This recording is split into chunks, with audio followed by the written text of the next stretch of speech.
মমতা বন্দ্যোপাধ্যায় এবং অভিষেক বন্দ্যোপাধ্যায়ের অস্বস্তি 10 গুণ বাড়িয়ে দিল জাতীয় নির্বাচন কমিশন। এবার 7টি বড় সিদ্ধান্ত নির্বাচন কমিশনের। তার মধ্যে যেমন রয়েছে সিভিক ভলেন্টিয়ার ইস্যু, তেমনই রয়েছে অন্যান্য সিদ্ধান্ত। কি কি চলুন এক নজরে দেখে নেওয়া যাক। তার আগে আপনাদেরকে অনুরোধ, ভিডিওটি ভালো লেগে থাকলে লাইক, কমেন্ট, শেয়ার এবং সাবস্ক্রাইব করতে একদম ভুলবেন না। আর অবশ্যই ভিডিওটি শেষ পর্যন্ত দেখুন। চলে আসি বিস্তারিত খবরে। পশ্চিমবঙ্গে অবাধ ও সুষ্ঠু ভোট পরিচালনা করার জন্য একগুচ্ছ সিদ্ধান্ত নিয়েছে নির্বাচন কমিশন। 1 নম্বর, বিধানসভা ভোটের ডিউটিতে সিভিক ভলেন্টিয়ারদের রাখা যাবে না কোনোভাবেই। নির্বাচন কমিশন এই সংক্রান্ত একটি লিখিত নির্দেশিকা জারি করেছে। নির্দেশিকায় রাজ্যের সব জেলার এসপি এবং পুলিশ কমিশনারদের জানানো হয়েছে ভোটের ডিউটিতে কোনো অবস্থাতেই সিভিকদেরকে রাখা যাবে না। যদি দেখা যায় ভোটের সময় কোনো রাজনৈতিক দলের হয়ে সিভিকরা কাজ করছেন, তবে তাদের কড়া শাস্তির মুখে পড়তে হবে বলে সতর্ক করে দেওয়া হয়েছে। এমনকি জেলযাত্রাও হতে পারে। এছাড়াও বুথের 200 মিটার এরিয়ার মধ্যে সিভিকদের উপস্থিতি যেন কোনোভাবেই লক্ষ্য না করা যায়, পরিষ্কার জানিয়ে দিয়েছে নির্বাচন কমিশন। 2 নম্বর, রাজ্যের প্রতিটি বুথে নজরদারির জন্য এবার কৃত্রিম মেধা অর্থাৎ এআই প্রযুক্তি ব্যবহার করছে নির্বাচন কমিশন। কোনো বুথে কোনো অসঙ্গতি ধরা পড়লেই তা সরাসরি কন্ট্রোল রুমে জানিয়ে দেবে এআই। ভোটের দিন প্রত্যেক বুথে কমিশনের চোখ হয়ে 360 ডিগ্রি নজরদারি চালাবে ক্যামেরা। ওয়েবকাস্টিংয়ের জন্য প্রতিটি ভোট গ্রহণ কেন্দ্রে 360 ডিগ্রি ঘুরবে এমন ক্যামেরা লাগানো হবে। প্রতিটি বুথে এমন 2টি করে ক্যামেরা বসানোই হবে। বুথের ভেতরে যেমন ক্যামেরা বসবে, তেমনই বুথের বাইরেও ক্যামেরা বসবে। প্রয়োজন অনুযায়ী কোনো বুথে 3টি ক্যামেরাও লাগানো হতে পারে, যেগুলো খুবই সেন্সিটিভ বুথ। এবারের ওয়েবকাস্টিংয়ে 4 ধাপে নজরদারি চালানো হবে। প্রথম ধাপে থাকছেন রিটার্নিং অফিসার, এরপরে জেলা নির্বাচনী আধিকারিক, তারপরে সিও এবং দিল্লির নির্বাচন সদন থেকে চলবে নজরদারি। পাশাপাশি এই ওয়েবকাস্টিংয়ের ওপর নজরদারির জন্য নির্দিষ্টভাবে একটি দলও কাজ করবে নির্বাচন কমিশনের। কমিশন সূত্রের খবর, বুথে বসানো এই ক্যামেরাগুলিতে বিশেষ এআই প্রযুক্তি থাকবে। কোনো বুথের ভেতরে একসঙ্গে অনেকে ঢুকে গেলে তা খুব সহজেই ধরা পড়বে ক্যামেরায়। কন্ট্রোল রুম থেকে যারা নজরদারির দায়িত্বে থাকবেন তাদের কাছে সেই বার্তা পৌঁছে যাবে। আবার ইভিএমের সামনে একজনের বদলে 2 জন চলে গেলে তাও ধরা পড়বে ক্যামেরার সেন্সারে। সেই অনুযায়ী তখন ব্যবস্থা নেবে নির্বাচন কমিশন। এবার চলে আসি 3 নম্বর পয়েন্টে। রাজ্যে নিযুক্ত কমিশনের বিশেষ পর্যবেক্ষক সুব্রত গুপ্ত জানিয়েছেন, মক পোলের সময় থেকেই নজরদারি শুরু হয়ে যাবে। সব জেলাতেই কন্ট্রোল রুম চালু থাকবে। সিও অফিসের কন্ট্রোল রুমে 2 জন আধিকারিক নিয়োগ করা হবে এই নজরদারির জন্য। একজন স্ক্রিন দেখে বলবেন এবং অন্যজন তা নোট করবেন।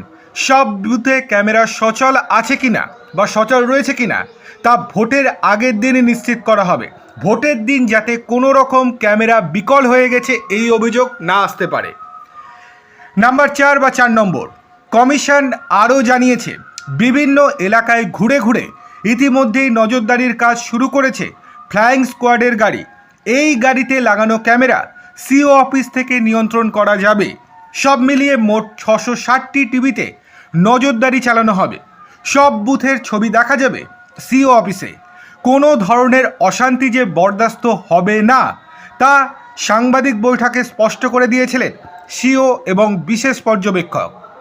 এবার চলে আসি 5 নম্বর পয়েন্টে।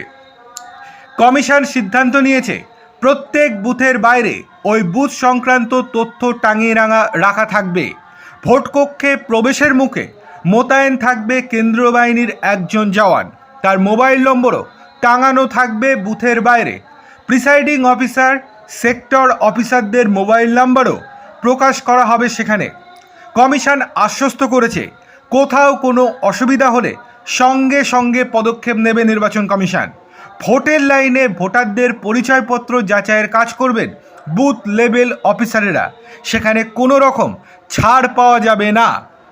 নাম্বার 6 নম্বর, কমিশন আরও জানিয়েছে কোথাও বুথ দখল বা ভোটারদের হুমকি, ভোটদানে বাধা দেওয়া হয়েছে বলে কমিশন মনে করলে সেখানে ভোট পর্ব সঙ্গে সঙ্গে বাতিল করে দিয়ে পুনর্নির্বাচন করানো হবে। সরকারি আধিকারিকেরাও কেউ ভোটারদের প্রভাবিত করার চেষ্টা করলে ডাইরেক্ট সাসপেন্ড করে দেবে নির্বাচন কমিশন। এক্ষেত্রে 3 থেকে 5 বছরের জেল এবং জরিমানা করা হবে তাদেরকে। কমিশন এও জানিয়ে দিয়েছে এবার আধা সেনা এবং পুলিশকে সক্রিয়ভাবে কাজ করার নির্দেশ দেওয়া হয়েছে এবং কোন ক্ষেত্রে কী পদক্ষেপ করতে হবে তা নিয়ে কেন্দ্রীয় বাহিনীর জওয়ানদের প্রয়োজনীয় প্রশিক্ষণও বর্তমানে দেওয়া হচ্ছে। কমিশনের ভাষায় কেউ যদি গোলমাল পাকানোর চেষ্টা করেন তিনি নিজ দায়িত্বে সব কিছু করবেন, কারণ পুলিশ এবং আধা সেনাকে সক্রিয়ভাবে কাজ করতে নির্দেশ দেওয়া হয়েছে। তাদেরকে সম্পূর্ণরূপে ফ্রি হ্যান্ড দেওয়া হয়েছে। তারা কোনো রাজনৈতিক মতাদর্শে বিশ্বাসী করবে না। সেক্ষেত্রে তারা একেবারে পুরোপুরি কাজ করবে সঠিকভাবে। সেক্ষেত্রে কোনো রকম যদি অশান্তির বাতাবরণ তৈরি করার চেষ্টা করা হয় তাহলে সেক্ষেত্রে তারা সঙ্গে সঙ্গে এবং দ্রুত পদক্ষেপ নেবে। 7 নম্বর, যেটা খুবই গুরুত্বপূর্ণ, প্রতিটি বুথে 3 থেকে 4টি ঘড়ি লাগানো থাকবে বলেও জানিয়েছে কমিশন। কিন্তু কেন হঠাৎ ঘড়ি লাগানো থাকবে? অন্যান্য ভোটের সময় অনেক ভোট গ্রহণ কেন্দ্রেই ঘড়ি লাগানো থাকে না, সেই জন্য অনেক সময় ভোট গ্রহণ শেষ হওয়ার পরেও সেখানে ভোট গ্রহণ পর্ব চলেই যায়। এমনকি শাসক দল বর্তমানে যারা আছে সেই শাসক দল অবাধে ছাপ্পা মারার জন্য ভোট গ্রহণ পর্বের শেষ 10-15 মিনিট খুব ভালোভাবে ইউজ করে। সেই জন্য এবার সেই ছাপ্পা বন্ধের জন্য প্রত্যেকটা বুথে ঘড়ি লাগানো থাকবে এবং সেই ঘড়ি সম্পূর্ণরূপে সঠিক থাকবে। কোনো 5 মিনিট স্লো বা ফাস্ট কোনো কিছুই থাকবে না। ভোটারদের ভোট গ্রহণের সময় বিকেল 5টা পর্যন্ত, ওই সময় পর্যন্ত যারা লাইনে দাঁড়াবেন তাদের ভোট নেওয়া হবে। কমিশন জানিয়েছে বিকেল 5টা বেজে গেলেই প্রিসাইডিং অফিসার লাইনের শেষ থেকে প্রত্যেকের হাতে হাতে স্লিপ বিলি করবেন।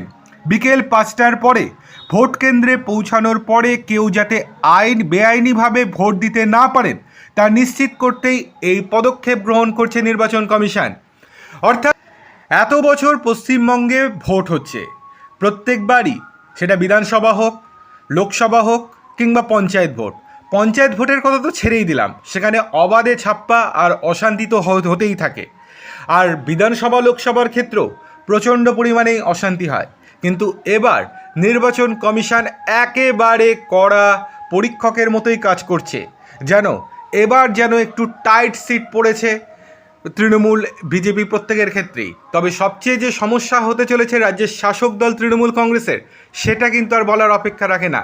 কেননা এবার কড়া শিক্ষকের মতো পুরো পরীক্ষা কেন্দ্র ভালোভাবে নজরদারি চালাবে নির্বাচন কমিশন।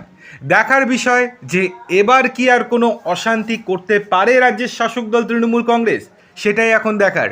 আপনাদের কি মনে হয়? মূল্যবান মতামত আমাদেরকে কমেন্ট করে অবশ্যই জানাবেন।